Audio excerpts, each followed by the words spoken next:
Good morning, guys. Good morning, everyone. Welcome to my channel. This is for the second video. I'm Alex Righetti, nature and landscape photographer, and also some documentary photography from time to time. So this time I want to bring you with me to make another type of photography, which I give a glimpse in the last video. In particular, try to find some natural patterns, since last time in the last video I ended with some more artistic effect and more artistic shot rather than what I was supposed to do at the beginning. So this time I brought with me just a couple of lenses, prime lens. One is the 50mm and the second is the 90mm macro. So let's see what we can do today, and there's also some suggestion that I want to give you for those who actually maybe start photography right now and they want to take a little bit sharper images, but they don't want to, or they don't know which kind of remote control to take, and so they don't want to wait, but they can just go straight away to the point and get some nice shot right there. Okay, so some nature photography today in the nearby forest of my house, which is actually quite amazing that it's still intact.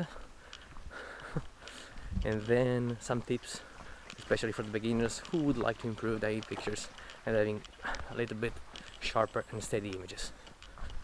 Thanks to be with me, and see you later.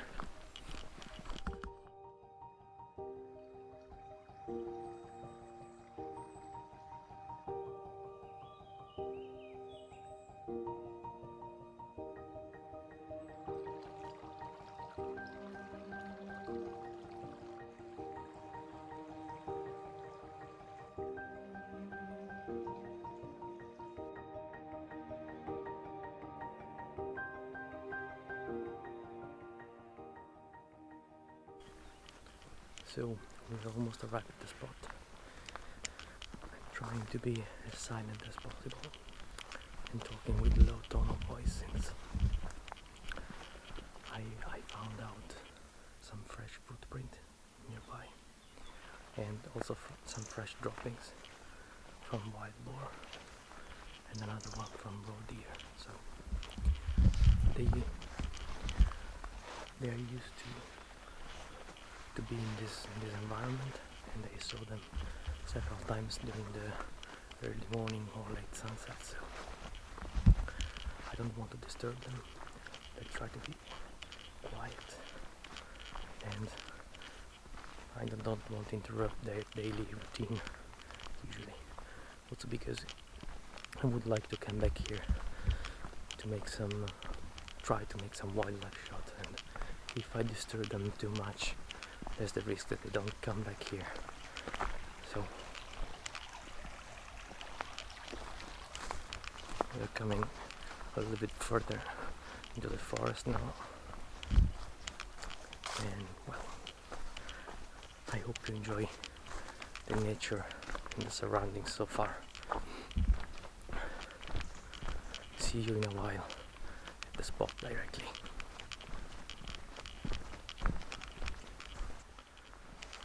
Oh man, guys, I think we change plan.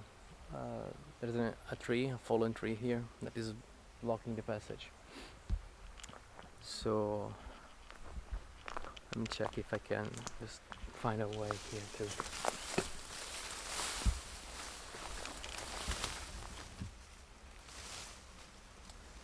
Definitely not. I have to come back here with an axe to open the trail as well. The beautiful things about this path is that there's not so many people that come here.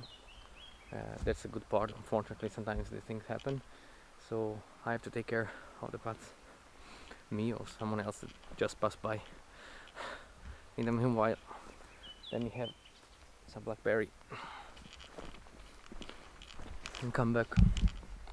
I definitely have to come back here not to photograph but to open the path. That's a problem. We have to find another way.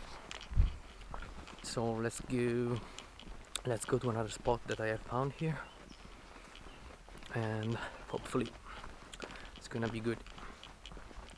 See you in a while, guys.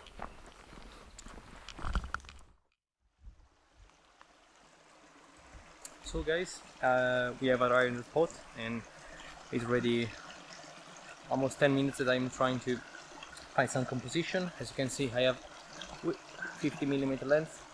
I don't know if you can see. And before setting up the tripod, I usually just snoop around in order to find some nice composition or something interesting. So I have found this actually interesting rock with just some leaves. I don't know if you can see there. I will show you later on doing the composition. Basically, this rock has some old yellowish leaves on top of it, but is not pulled away by the current or by the river. The thing is, the water is in this rock make a sort of S. So I think it can be something interesting that if I compose this spot here, this frame, including this S movement of the water flow on the bottom of the leaf. So I would try to make some relatively long exposure, even though due to the flow of the current, I think 1/10 of a second or maybe 1/5 of a second should be enough already. I would try an attempt here, and see in a while. In the meanwhile, I will set up all the things in order to be ready for the video. See you in a while, guys.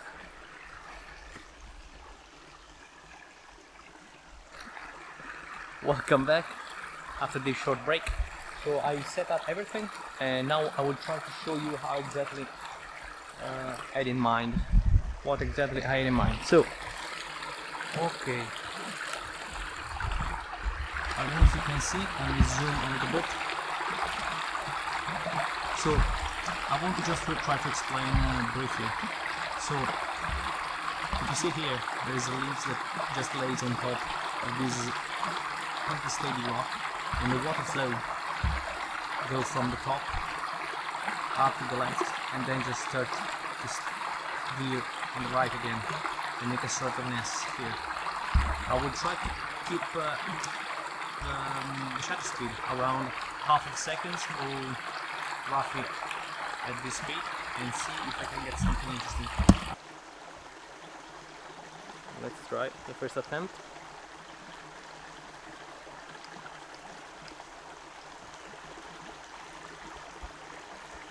Not bad. Not bad. Let's check.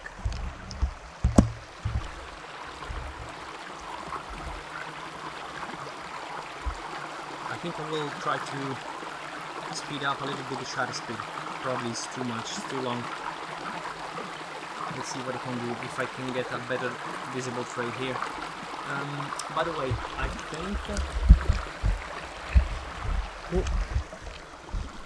think that this lens should have the same diameter of my camera lens macro, so possibly I have some polarizer filter that can fit on that, and I will definitely check it out later on and try maybe to get a couple of shots, one with a polarizer and one without polarizer. So let's see if it changes anything. Okay, so see you in a while, and I will just keep going, trying to take some better shots. See you. I revisited slightly my composition. I lowered a little bit more the camera in order for me to have a different perspective, and I think it can work better. Now, I don't know if you can see here what I'm doing, but in this way, what I have is just a better overall view of the leaves on the top right, and then I have this S shape created by the water. Now, it's very difficult to make this shape visible on the images. I tried different settings in shutter speed, but it didn't change so much. So the thing is, the best apparently seems to be 1/3 of a second. I will try to keep it like this, and let's see. Apparently, is the best result that I got so far. By the way, fortunately I was right about the CPL filter that has the same size of the camera lens. So what I used here is the same filter that I use usually on my macro lens, and they fit perfectly. So I'm currently at f8 1/3 of a second and ISO 100. Let's try to take a shot, and I will show you in a while. Can you see? I don't know if it's very clear. I will post probably an images later on in the end of this video. Okay, let me focus on this face again. It's very difficult for me to show you on here how it actually works because I have to continually focus the lens. Is very difficult. By the way, let's coming back from the tips that I was intended to give you, especially for the beginners who want to start like nature photography, or especially related from still shots mostly. So if you're taking pictures, for instance, of something really still, or where you have the tripod and you can manage to have actually the camera pretty stable, I give you these tips that usually works even for those who has the camera and doesn't have a remote shutter or else, but they want to have sharp images. So first of all, of course, using as low ISO as possible, lowest as possible, using an aperture that is between f4 and f11, and sometimes go to f16 depending from the condition, but usually what is happens that beyond this value you start to get diffraction, so actually most of the images start to get a little bit unsharp. This also occurs below f4, so it depends from the lens. If you buy a very expensive lens, most of the time even f2.8 they perform great, but for most of the lens f2.8 is okay, but it's not as sharp as f4. So beyond this, there's a nice trick. Let's check now. Hope you can see what I'm doing here. So you have to check on the setting of your camera, but apparently there's a menu here that is called exposure delay mode. So if you don't have any trigger, like me for instance now, I have the trigger at home because I forgot it. But if you don't have the trigger, you check the exposure delay mode and you put the maximum as possible. So in this case I put 3 seconds. And what happens is that basically what you have, whoa, let me focus again on my face, here we are. What you have is that when you press the shutter speed, when I press the shutter button, I'm sorry, the camera waits the second that is displayed there, so 1, 2 or 3 seconds depending on what you choose, and then you take the shots.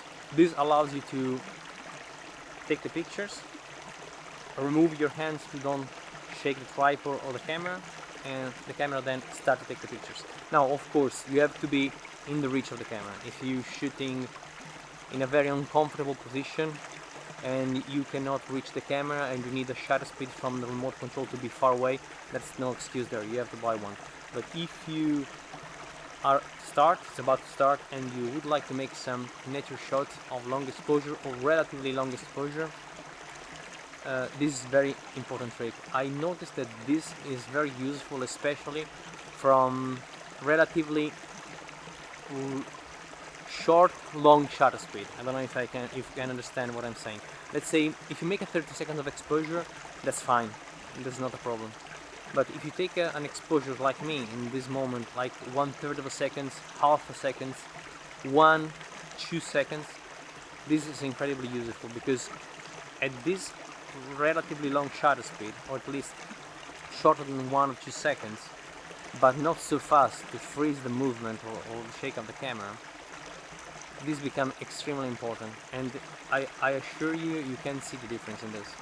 So remember, use that between an aperture between f4 and f11 or f16 also if needed, low ISO, and try to see if your camera have exposure delay mode. I think most of the camera today has. Nikon camera and calling one way, I think Canon camera calling another way or similar, and I think as well Sony and Fujifilm they have, so please try to check, it could be really interesting. And if you have something to comment or something to discuss, please just put a comment below here in the video, and I will try to respond you and to reply as soon as possible if you need some suggestion or how to take maybe more still images or more sharp images. Now I will continue slightly here on this spot, and let's see if it's not too late, because the sun is coming up and the light below the wood is starting to get really strong. I'll try to move in another spot. Let's check. So I changed the spot. I was right down there. As you can see, my backpack is still there. I just moved slightly and I found another interesting composition here where there is I try to show you as best as possible.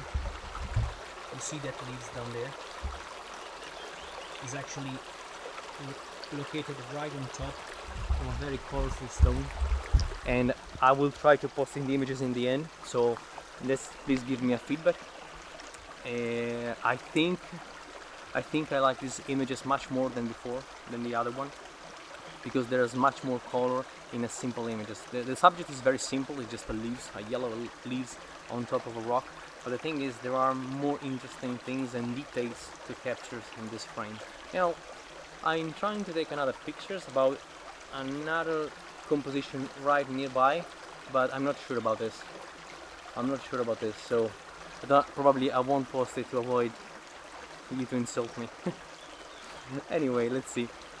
If it's fine, I will post, and you can give me a feedback as well on that. Now I think the light is starting to get a little bit too strong. I came here about 7-8 AM below this forest, but we have about 10 AM this morning, and I think it's starting to be a little bit too much contrasting. I try to use the polarizer, but I don't like how the light is doing here. How the strong shadows are coming up to the strong sunlight. So I try to pack my stuff and come back. So I will leave you later on with some footage of the nearby forest as usual.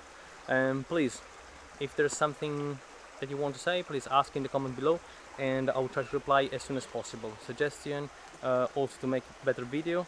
I honestly saw the last video that I did and was reviewing that was completely horrible, so I try to be a little bit more try to do a little bit better in this one. I hope that you appreciate this, and please, if you like these videos, follow me, subscribe to the channel, and see you there.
Reviewing my images later on allowed me to carefully choose my favorite one, and the second image actually fell behind.